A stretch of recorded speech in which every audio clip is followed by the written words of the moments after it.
Why your clinic is stuck at less than $50,000 a month and you're burned out running it. If you're working more hours than ever, but you feel like you're just spinning your wheels and constantly putting out fires, this video is going to break down why clinicians get stuck between that $20,000 and $50,000 a month and how you can eventually remove yourself as the bottleneck in your business. So if you're new to the channel, welcome in. All we do is talk about how to hit $200,000 per month inside of your brick and mortar holistic healthcare facility. We are a very niche channel. We're putting out some of the most hyper-relevant content for holistic clinic owners, mostly in cash-based practices. So if you're new here, welcome in. And again, we don't make income claims, to be clear.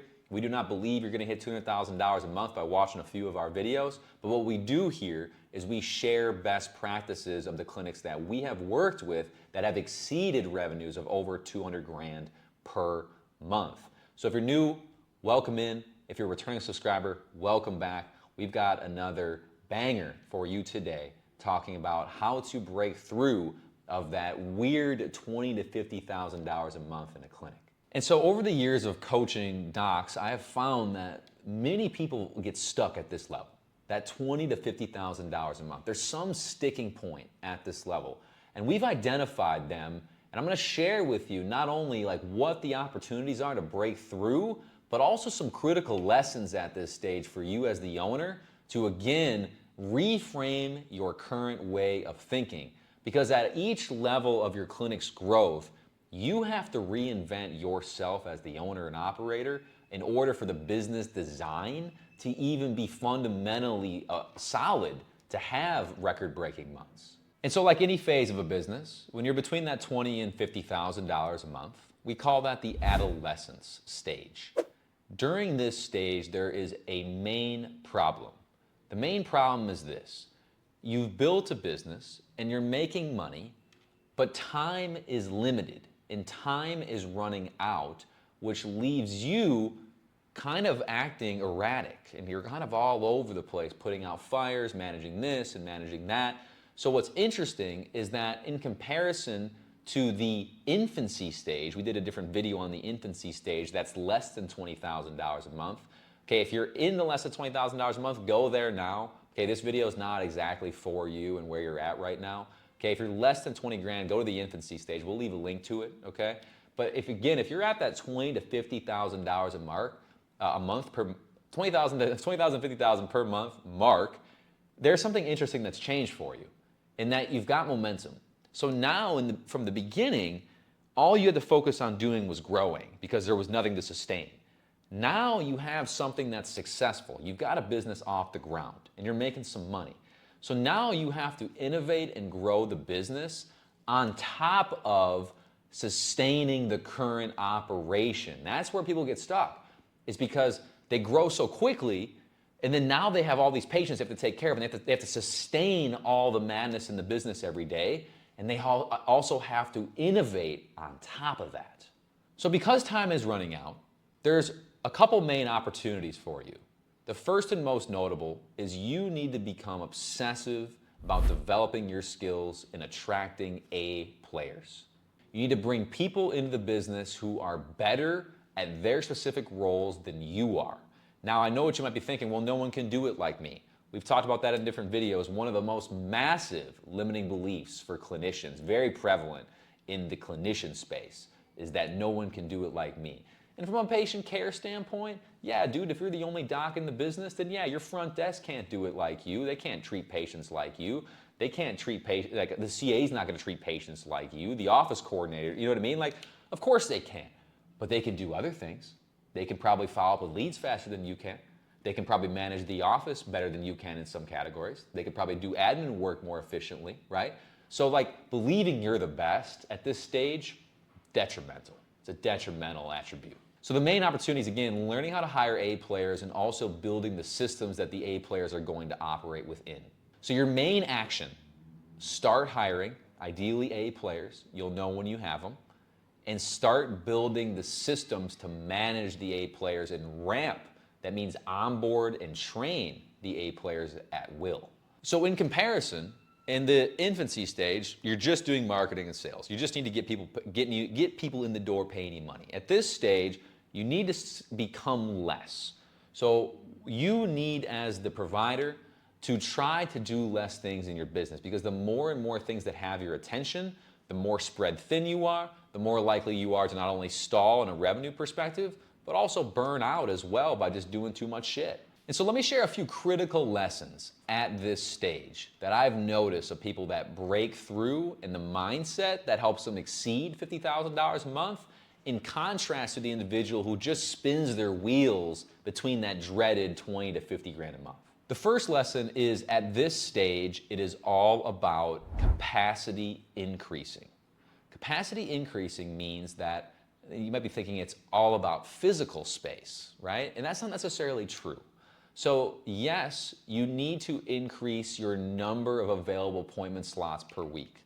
So as an example, if you built the business to 40 grand a month and you're stalled out and you're seeing patients 3.5 to 4 days a week, here's a newsflash: you probably need to go to 5 or 6 days a week. And that's gonna require that you have more team, okay? And it also might require that for the short term, you as the owner and operator have to work those 5 or 6 days to get the revenue up, to then hire an associate who can then work 2 or 3 of those days while you work the other 2 or 3 of those days.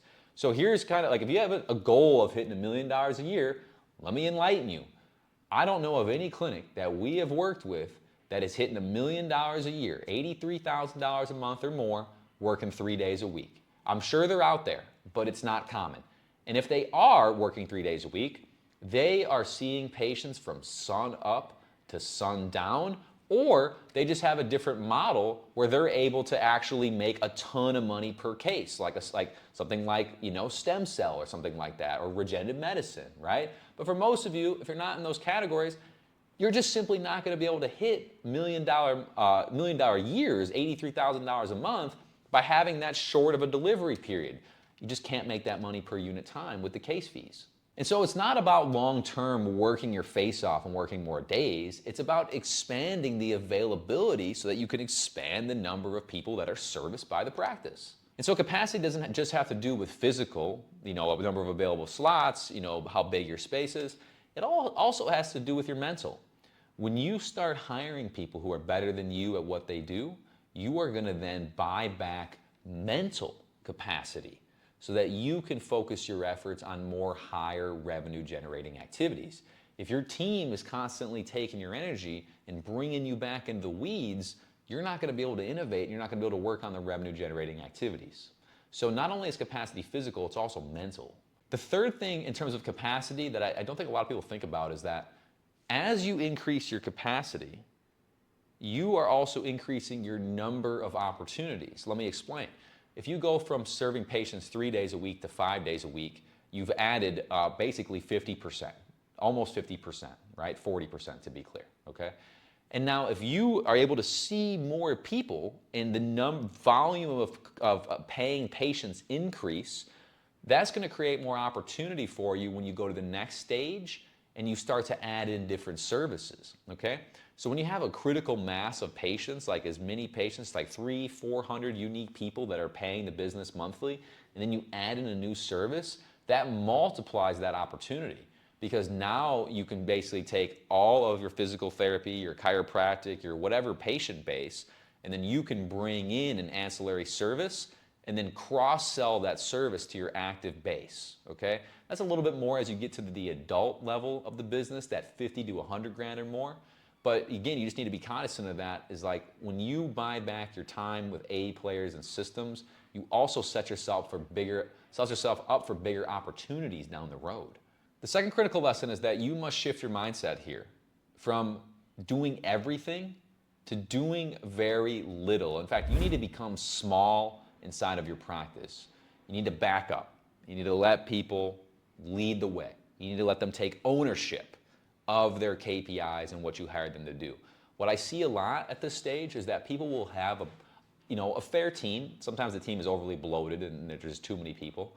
But what they've got, if they've got a handful of B and C players and they haven't helped the owner or the doctor buy their time back, because the doctor is still getting sucked in, because the players are not able to do the work at the standard required for the business, okay? So find the A players, but then remove yourself. Okay, become very little, do less. So at this stage is where your strengths become weaknesses, okay? So people ask us like, who should I hire first? Well, I like to actually start with the end in mind, okay? Who should I hire last? Okay, there's typically two things that you do not want to get off your plate right away, or they're the last two things. The first is patient care, because you have to hire an associate and that's a higher level staff member, and it's just going to require more capital. So you probably can't get that off your plate right away.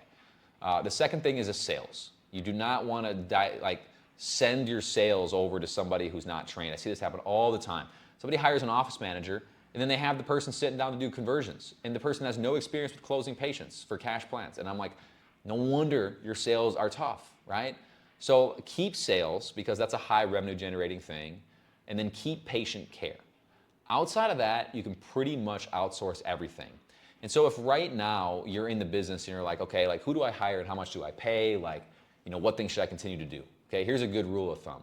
First of all, figure out how much money you make per year, and then figure out how much money that is per hour that you work. Okay, so let's say you make 200 grand a year and you're working normal 40 hours a week.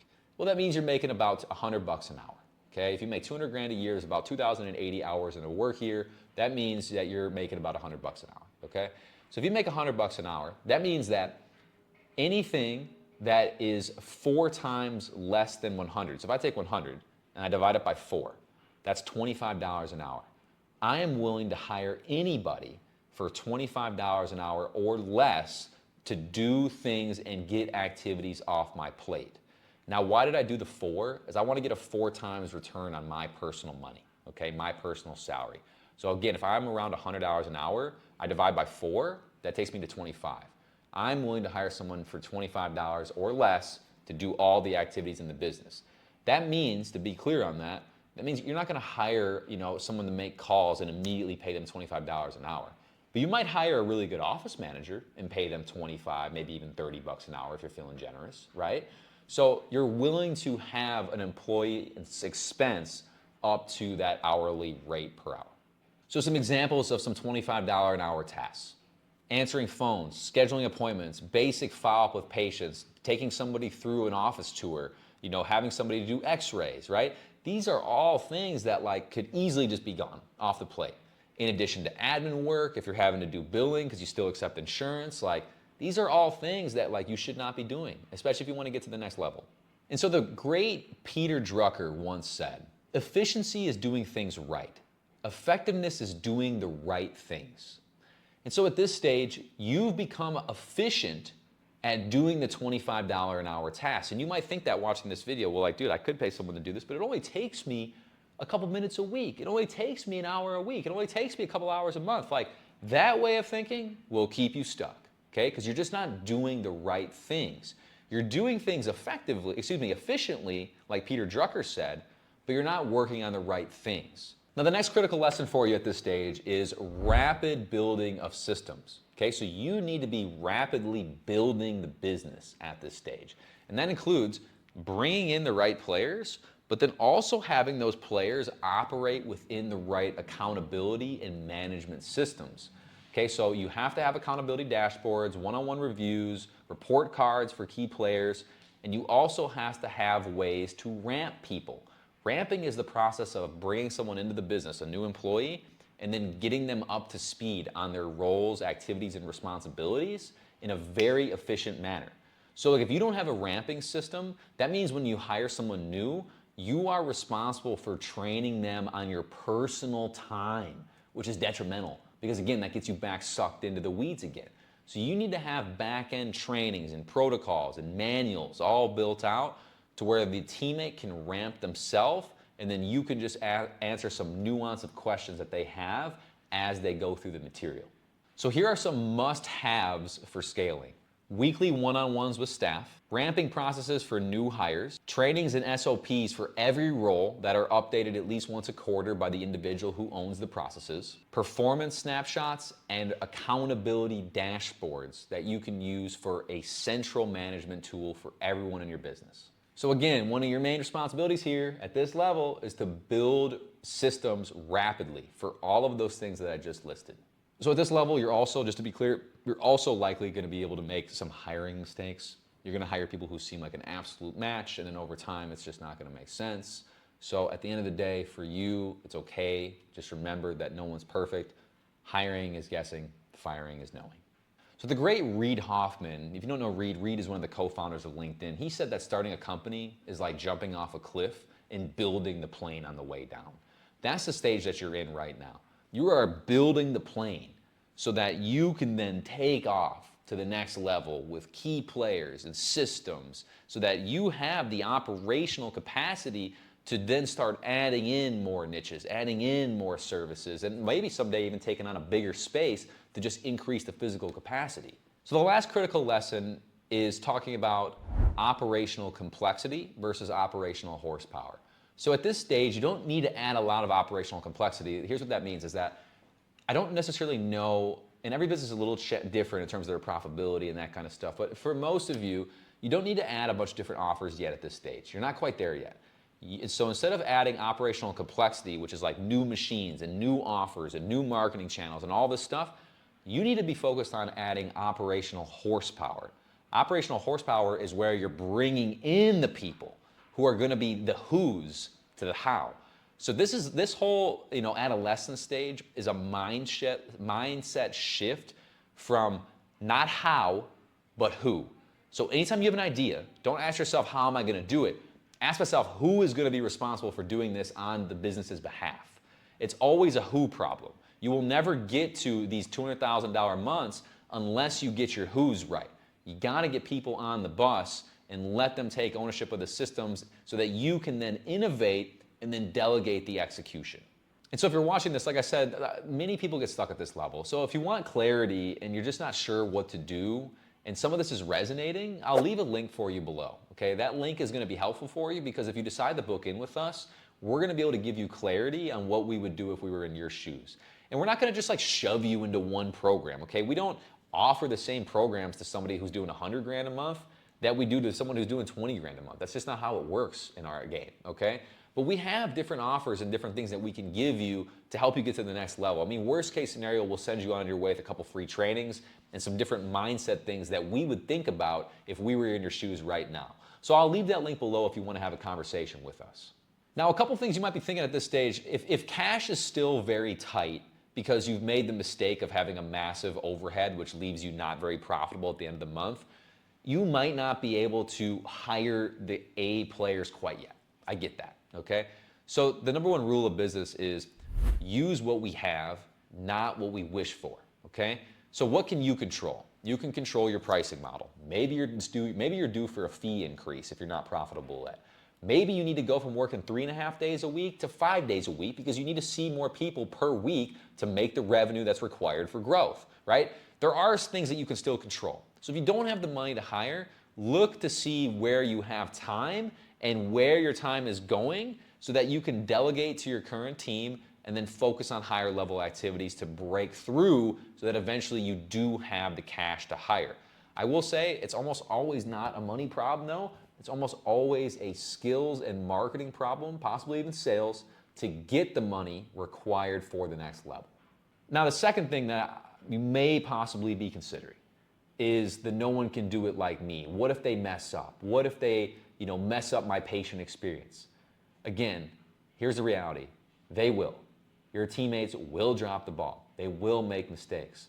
But if they're A players, then those are not losses, they are deposits into the person over and over and over, and you are investing in their increased skill set. It's not always a loss, okay? So the detriment of nobody can do it like me over a life cycle of a clinician's business is much more detrimental than having a few A players make a few mistakes. Even if they're large mistakes, that's okay. You have to be willing to accept that, and you have to be able to relinquish control a little bit at this stage because that's what's required at the adolescence to go from that $20,000 to $50,000 a month or somewhere in there up to that 100, 200, maybe even more per month. So I'll leave you with this. The great Andy Grove. Andy Grove was the famous CEO of Intel during the big boom of the internet and back in the heyday. And he wrote a great book, by the way. It's called High Output Management, all right? He said the previous star of the show is often the last one to adopt the change. That means that if you were the star of your own practice, you may be possibly subconsciously or consciously, you may be resenting what needs to change for you to get to the next level, okay? You may be resenting giving up control or having people take care of your patients or having people call on your leads, okay? But that resentment is the exact same reason why you're currently stuck at the level you're at right now, okay?